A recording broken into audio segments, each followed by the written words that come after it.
Hello friend, कैसे हो आप सभी। आज हम कुछ आचार्य चाणक्य की बातें बताएंगे। तो आचार्य चाणक्य मौर्य काल के महान व्यक्ति थे। यदि आज दुनिया में मौर्य काल को यदि करती है या फिर वह काल यदि ऐतिहासिक किताबों का हिस्सा बन गया है तो वह केवल आचार्य चाणक्य की वजह से ही संभव हुआ है।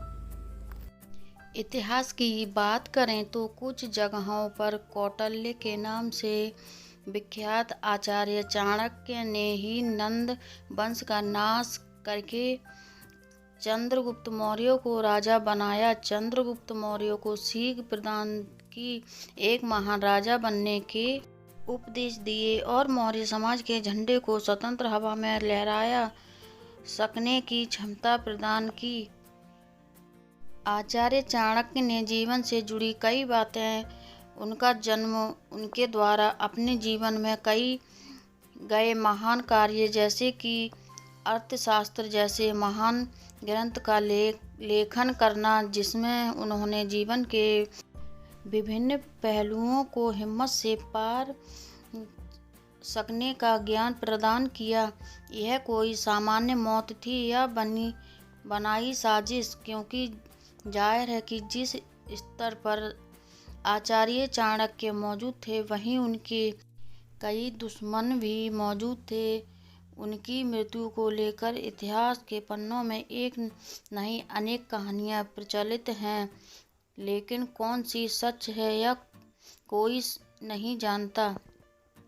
आचार्य चाणक्य की मौत को लेकर इतिहास के पन्नों में से दो कहानियां खोजी गई हैं, लेकिन कौन सी सही है इस सार तक कोई नहीं पहुंच पाया है। महान शोधकर्ता भी आज तक ये जान नहीं पाए कि आखिर आचार्य चाणक्य के साथ क्या हुआ था, उनकी मृत्यु का कारण क्या वे स्वयं थे या कोई और।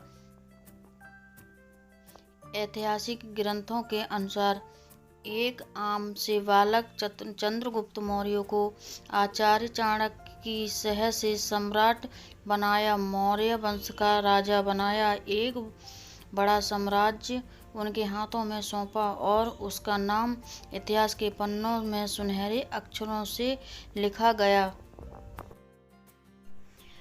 आचार्य चाणक्य की सीख से चंद्रगुप्त मौर्य ने मौर्य वंश को एक नया रूप दिया। इस वंश को दुनिया से शक्तिशाली वंश के रूप में प्रकट किया और खुद को एक महान राजा की छवि प्रदान की। उनकी मृत्यु के बाद उनके पुत्र राजा बिंदुसार ने भी पिता चंद्रगुप्त मौर्य की तरह आचार्य के सिखाए कदमों पर चलना सीखा। चंद्रगुप्त मौर्य की तरह से ही आचार्य ने बिंदुसार को भी एक सफल राजा होने का पाठ पढ़ाया। जब कुछ सही चल रहा था, आचार्य ने अनुशासन तले राजा बिंदुसार अपनी प्रजा को पूर्ण रूप से सुखी रखने में सफल थे, लेकिन दूसरी ओर कोई था जिसे आचार्य की राजा के प्रति इतनी करीबी पसंद नहीं थी। वह था सुबंधु, राजा बिंदुसार का मंत्री, जो कुछ भी करके आचार्य चाणक्य को राजा से दूर कर देना चाहता था। इसके लिए उसने कई षड्यंत्र रचे। उसे राजा को आचार्य से दूर करना था, इसलिए दूरियां इतनी बढ़ गईं कि आचार्य सम्राट बिंदुसार को कुछ भी समझा सकने में असमर्थ थे। अतः उन्होंने महान महल छोड़कर जाने का फैसला कर लिया और एक दिन वे चुपचाप महल से निकल गए। उनके जाने के बाद जिस दाई ने राजा बिंदुसार की माता जी का ख्याल रखा था, उन्होंने उनकी मृत्यु का राज सबको बताया। उस दाई के अनुसार जब सम्राट चंद्रगुप्त मौर्य को आचार्य एक अच्छे राजा होने की तालीम दे रहे थे, तब वे सम्राट के खाने में रोजाना थोड़ा थोड़ा विष मिलाते थे ताकि वे विष को ग्रहण करने के आदी हो जाएं, और यदि कभी शत्रु उन्हें विष का सेवन कराकर मारने की कोशिश भी करें तो उनका राजा पर कोई असर न हो। लेकिन एक दिन विष मिलाया हुआ खाना राजा की पत्नी ने ग्रहण कर लिया तो उस समय गर्भवती थी। विष के पूरित खाना खाते ही उनकी तबीयत खराब बिगड़ने लगी। जब आचार्य को इस बात का पता चला तो उन्होंने तुरंत रानी के गर्भ को काटकर उसमें से एक शिशु बाहर निकाला और राजा के वंश की रक्षा की। वह शिशु आगे चलकर राजा बिंदुसार के रूप में विख्यात हुए।